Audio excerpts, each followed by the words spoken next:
Good morning, YouTube. Paul here, and welcome aboard Southern Estate, where I currently live full-time with my wife, Beverly, and my dog, Daisy. Currently, Beverly is off the boat with Daisy because you guys saw that we were in the engine room I was in the engine room for a few days, just doing routine maintenance and stuff like that. Also found a few other problems.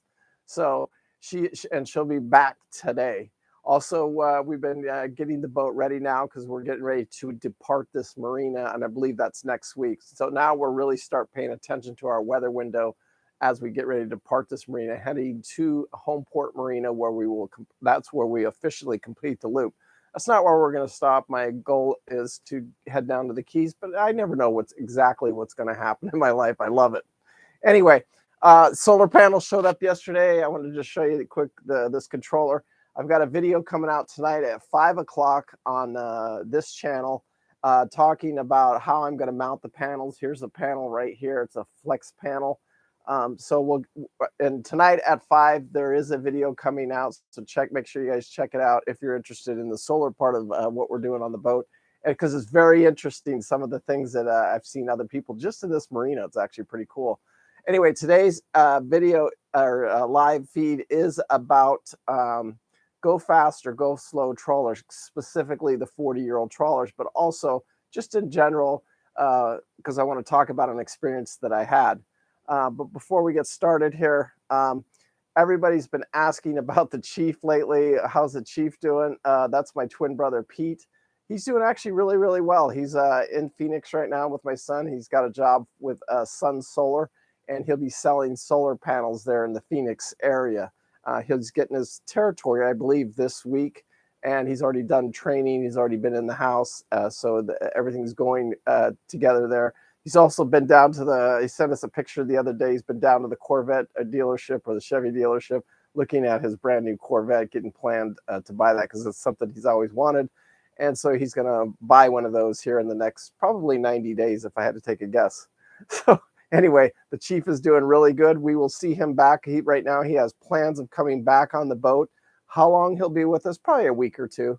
That's probably what he typically will do now. You'll see him come in and out for a week, maybe 2 weeks. Anyway, he's coming in February is right now what his plan is. So we'll see him in February, and that should put us into the Bahamas. Well, we should be in the Keys by then, for sure. But maybe even the Bahamas. Who knows? That's his goal, was to be with us as we go over to the Bahamas, and that's about the time frame. So anyway, moving forward here, today's subject is go fast trawlers or go slow. Also, one other thing is I don't really get into the side comments here on the morning video. I typically check them and after the video's over, and the only reason is because it takes a lot of time in the video, so I don't really do that. Also, yes, you guys saw me put out a video for just going in there and bleeding my rail on my pump. And the reason why I did that with no introduction and no exit is because when I was doing my boat and I was stuck at the marina, at the yard, and we were putting it in the water, I had to bleed my rails, and we didn't know what we were doing. And the mechanic, or the boat captain that I hired to go with me to bring the boat around, he didn't even know how to bleed the rail of the Ford Lehmans. So anyway, so it was just a quick video, and it's typically when I go onto those videos, I don't want to see that first. I don't need to see 5 minutes of introduction, and I don't need to see an exit. All I really want is the information I need. So it's really just showing you where that pump was and where to bleed the rail. So that's why I did that video and that content and that way, and I'll continue to do those just like that because I think they're important. It's just quick information for somebody. Anyway, so go fast or go slow. I'm going to go back up here and go to a story because we're in Delaware City. This is where we made the transformation from Loop Princess, which was an extremely slow trawler, in my opinion. It was brutally slow. And then we made the transition over to Southern Estate. But while we were at the marina there, we got to meet some really nice people. And one of them, they were on a 57-foot Riviera, which we also looked that boat up, and it was $1.2 million. So a completely different league. You guys got to remember, boat in, everything. I've done this whole thing. This is buying the boat. All the money it's taken me so far, $120,000, and that's high, if anything. But so anyway, $1.2 million just for the boat. But we got to talking to him. We actually went to lunch with them. Super nice people. And here's was their approach on it. So they get up in the morning, and we have to get up at 6. If we want to do let's just say an 60 mile day, that's pretty 50, 60 miles, 40 to 60 miles is pretty average day. So when we do those days, we typically get up around 6 o'clock in the morning. We're trying to get out of there 7:30 at the latest. And then it takes us all day. We get in about 2 o'clock in the afternoon. That's a pretty typical day in this trawler right here. They get up, they start drinking their coffee. They enjoy the morning. They get to enjoy the marina. Then they eat their breakfast, and then they start thinking about leaving around 10 o'clock in the morning. By 10:30, 11 o'clock, they're out on the water. And by about the same time, about 1 o'clock, they are done with their boating, because they do 30 knots in that boat. And is there an advantage to it? Yeah, if you can afford to do it, because it is, who wants to be out there fighting weather or anything, you know what I'm saying?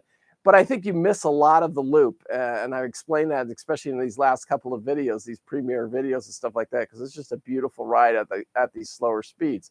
But there is an advantage to a go fast trawler, and that's what this video is really all about this morning. Also, I want you guys to leave your comments after the video. I want to know what content you guys want me to talk about, because I live on the boat full time. So ask anything, and we'll bring those up. And I'm also doing my content from the days before comments.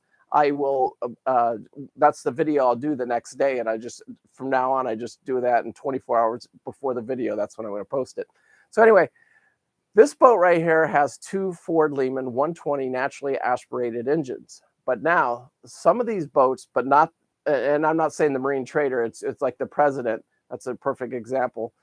They'll put the 120s, and then they turbocharge these engines, and then they can get the horsepower up to around 240 horsepower on one of these Ford Lehmans. And when they do that, so now you're packing, let's say 500 horsepower versus my 240 horsepower total. They can get those boats up on steps, and those trawlers will do around 14 to 16 miles an hour. When we mean get up on step, that means they get up on plane, and then they'll take off. Now, it does take a lot of fuel to do that, so they are burning quite a bit of fuel. But the advantage to something like that is if you only have like a 4 or 5 hour weather window, man, you can go knock out 20, 30, 40 miles like nothing on one of those trawlers. And so there is a distinct advantage of it. The disadvantage will always be that you burn a ton of fuel when you're doing that. It doesn't matter. Once you put that boat up on step, it'll back off. The Ford Lehmans are a bad example because they're all in. I mean, when you talk to American Diesel over there, Brian, he'll tell you if you buy one of these Ford Lehmans, the SPs, and then they're turbocharged and they're made to get up on step, they're all in, especially on one of these 40. Once you get past that 40-foot range, they are all in on the horsepower to get them up on step. But now when you throw the big cats in there, or the an engine that's more designed for that application, and you get a little bit more horsepower, then they'll get up on step a lot easier. You back them down, they can get, I don't think there may be, you might be able to get a mile to the gallon out of one of those, but typically, like, Southern Estate here, I get 2.2 miles to the gallon on average cruising. When you start getting them up on step, and you're lucky if you can get a mile to the gallon out of them. And then the gas boys out there, that's tough, man. They trying to get a mile to the gallon out of them. It's really, really, really tough. Because more speed, more horsepower, more fuel. But anyway, so let's just go back to the President. Typically, you'll see, maybe some 3208 cats. The one 2 over to me, the one you'll see tonight in the video with the solar panels on top. He has 3208 cats in there, big motors, just massive motors. He took me down in the engine room and showed it to me. That boat will get up on step. but he can also run it at trawler speeds. He said now he doesn't break 1,000 RPMs is what he told me. He says I cruise at 6 knots now. I've never even tried to get it back up on step, for years and years and years. All he does is run it at those low RPMs, but he does have the advantage of being able to kick those throttles up, take it up to 2,300 RPMs and get that boat up on step. And it is an advantage, but he just doesn't do it anymore. He says he has done it in the past, but again, like I said, your fuel burn is outrageous when you start getting up on step. And that Riviera that we're talking about, I mean, if you can afford $1.2 million for your loop boat, you're not really worried about fuel. If you got to go to the fuel dock and ask how much the fuel is, then you're at a completely different level than like I am. It is funny because I got to, I'm calling ahead. Like I know where my next fuel stop is, and it's nowhere near here. It's all the way down at sea quarters down there, and all the way at the tip of Florida. Just before we make the crossing. And I get it for under $3 a gallon right now. I think I called there last week because as we're making our plans to move forward, I'm like, where am I going to get fuel and all those type of things. So I'm checking the fuel prices. So fuel burn to me is very important. But if it's not to you, jump in it, man. Go for it because it is a lot more fun. Also, today, like I said, I will start mounting the solar panels, and we'll get those. It's interesting, all of the different applications that we found for mounting these solar panels, and there's some unique ideas out there and stuff like that. So anyway, finishing up, getting up on step. It does take lots of horsepower. So typically when you see one of these 40-year-old trawlers and they get into that 500 horsepower or more range, they will get up on step and they will get out on plane. Also, I've always said this, the most popular boat on the loop is the Carver. And we got to run with one of them. It's about a 42-foot Carver. Those boats typically have like the 300 to 400 horsepower Cummins engines in them, and they're duals. And so you double that up. And then but what most of those guys do on those big Carvers is they'll run those things at 8 knots is where they typically run them. You start burning a lot of fuel when you get past that. But they also have the ability to get up on step and go when they need to. And there's a good reason for it. And if you can afford it, man, go for it. Because they're, I love the Cummins engine. It's probably one of my favorite engines of all time. And what I loved, I had it in my shrimp boat, man. And believe it or not, that shrimp boat, when it didn't have all of the shrimp nets on it and the doors and all that stuff, all the hardware to shrimp, that boat would get up on step. It was actually pretty cool seeing it get up on step. But anyway, when I stripped it down, it would get up on step, and it was kind of fun actually when I would do it. But again, it burned a lot of fuel when I did that, and it was basically made to just tow a net. So it was a slow trawler, but it was also a go fast trawler when it needed if I have my weight distributed correctly. So anyway, again. Leave your comment down below for tomorrow's video. I hope you guys found this informative. You guys out there looking for trawlers right now, I mean, the Carvers, that 42-foot Carver, you can get one stripped out. Probably won't be in very good shape. The problem right now in the boat market is you got all these baby boomers that have, they want to go out, they want to experience it. Then you got all these old timers even sitting on these boats, and they don't want to do anything. They're basically just rotting in the marinas is all they are really doing. And they're just sitting on them because they're not worth the money that they put into them, and so sentimentally they're going to sit on them. The money isn't a factor to them, so it's just an unfortunate situation that we're in right now. But it'll change. The market will change just like everything else changes, and we'll go back to the other way because a lot of people get into these boats and they didn't realize what they were getting into. They don't realize hey, this can cost probably somewhere around $1,000 a month, and that's at the very minimum just to maintain the boat.